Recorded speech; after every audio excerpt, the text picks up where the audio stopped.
Okay, so we just looked at selling call and put verticals. So now let's go to the other side and look at buying call verticals or long verticals. Let's see how this works. So humor me as to why I picked all these numbers. You will see why in a second. So in this case, we're going to assume the stock price is 97.50. And you'll see why it all works out this way in a second. So if we're buying a call on a 97.50 stock, we'd always buy the call just below where the stock price is. So we would buy the 95 call.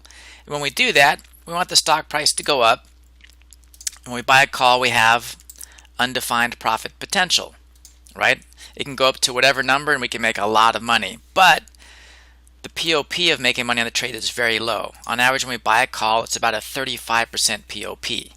And that's not very good. We've already seen that's less than a slot machine. So we don't want to invest our money on slot machine kind of odds.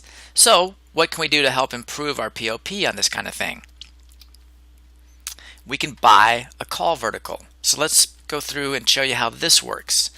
So again, we're going to use 97.50 as our stock price, and we're buying the 95 call to start this trade. So just like before, if we verticals, right? What's a vertical? It's a buy and a sell of the same option. So if we buy a 95 call, in this case we're going to sell the 100 call. Okay, well, that seems kind of weird, right? Because when we buy a 95 call, we're looking for that long shot. If it shoots way up, we're going to make a lot of money, right? Everything that is above $95, we're going to be making some money.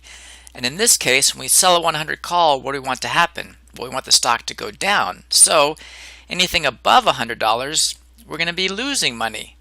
That seems counterintuitive, right? We want it to shoot up, and in this case, it shoots up, and we're kind of canceling out our profits. And that's exactly what happens. Everything above $100 here, as I'm going to label our POP strike price moving forward. So everything above 100, because we sold this call, we lose money. Obviously, when we bought the call, everything above 100, we're making money. But in this case, they're going to cancel each other out. So all our profits up here are canceled out by our sold call here. And we end up with this defined profit trade. Well, that seems awfully weird, right? Like, why would we define our profits?